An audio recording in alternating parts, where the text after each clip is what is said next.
help us, as the social creatures that we are, make the most out of our pluralism?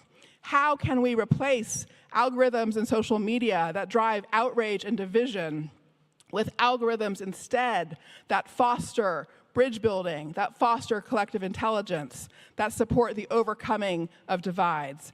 I give you that concrete example simply so that you can see that our paradigms of development are a choice.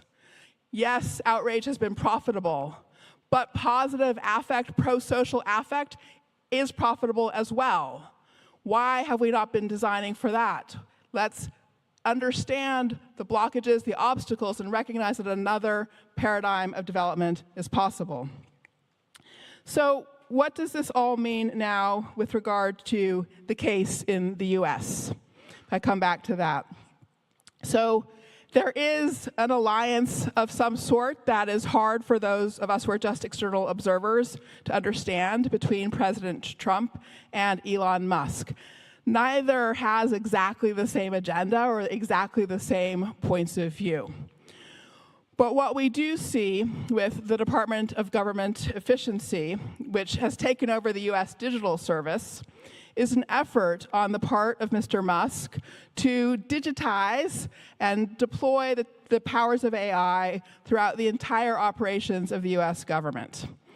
Now, there are any number of problems that simply flow from the challenge of conflicts of interest. Obviously, he's got companies that have contracts with the government. As you know, he runs Starlink, which has more than half of the world's satellites now in orbit, and therefore controls communications infrastructure to a significant degree, including with impacts, for example, on the battlefield between Ukraine and Russia. So there's a set of problems there around conflicts between what Musk has been doing in his own private industry and now what he's doing with the government. But the more important thing to say there is that on one level, he is right, as you all know. We can massively improve how our political institutions work by deploying technologies for the sake of increasing the power of what we're doing with those organizations, for streamlining, for finding efficiencies and the like. All that is true. But the question is, to what end and how do we go about it? Efficiency is actually not the only value we should be pursuing in government. And the point of the structure of pursuing efficiency is, of course, connected to the broad accelerationist paradigm that Musk is working with. What we actually should be using our technological powers to do is to deliver the greatest government of all time. So the new version of democracy, as you know, Churchill, for example, said, democracy is the worst of all forms of government except for all the rest of them. So it continues to be, out of the fact of government in general is never something that can be perfect or ideal, continues, in my view, to be the best available form to support human flourishing. So what then in the 21st century, with the powers of technology we have available, would the greatest government of all time be for us? The goat instead of the doge. We'll have the goat instead of the doge.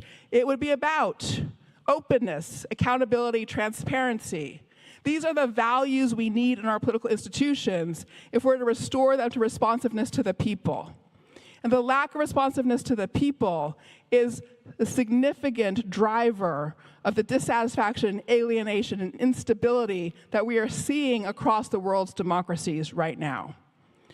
So we do need the power of new technologies to help us rethink governance, to take governance into the 21st century. But it's critically important that we deploy those powers, I would argue, underneath the digital democracy paradigm, the plurality paradigm, the paradigm that remembers that every human being needs not just material supports, but actual empowerment. It takes both of those things for access to a whole human life. And anything else diminishes. Anything else treats us as if we are creatures who live on bread alone. In the American Revolution, way back in the 18th century, there was a debate, as you know, about slavery, the founding sin of the American nation. And in that debate, there was a moment where, and they were trying to set up their first system of laws, the Articles of Confederation, the delegates at the Continental Congress got into a big debate about whether or not they could talk about property in their new laws. And they couldn't decide the question because people had different views about slavery and different views about enslavement. And then one member among them, Dr. Benjamin Franklin, the innovator of his time, as you know, made actually quite important scientific discoveries around electricity. It wasn't just a trick with a kite. It actually contributed to the development of scientific understanding. And he remarked in the middle of this debate that slaves rather weaken than strengthen the state. And there is therefore some difference between them and sheep. Sheep will never make any insurrections, all right? Sheep will never make any insurrections. Human beings are never just tools and never can be just tools because of that inner need, foundational need for empowerment. And so for all the power of capital and all the control of political institutions that is emerging under the first two paradigms of governance, they are making a fundamental mistake because human beings are not sheep and they can make insurrections. And unless the human need for freedom, dignity, and empowerment is respected, we will have nothing but instability, nothing but conflict over time. So in that regard, right now, yes, it looks like Elon Musk, the richest man in the world, it looks like Sam Altman and OpenAI have done something for humanity that's unparalleled and is attractive because of the degree of power that has accumulated to it. But there is never in any condition as much power as the power of the people. And that means the power of the people is still where we should put our attention. And it's still what we owe our obligation to for those of us who wield the powers of technology.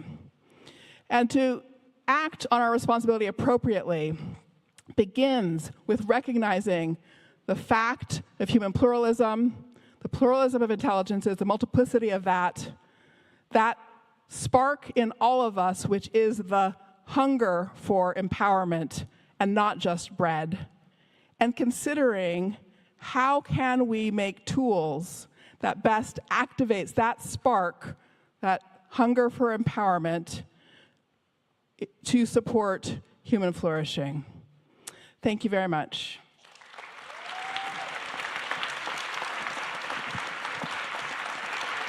Thank you, Danielle.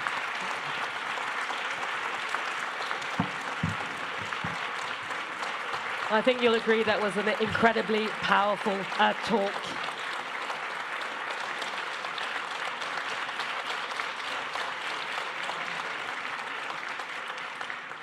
Very, very powerful talk by you indeed, Danielle, and very clear messages. The need for multiple intelligences when, within the machines that are being built, transparency in political institutions, and of course the need for plurality. Why can't I say that today? Pluralism, it's easier.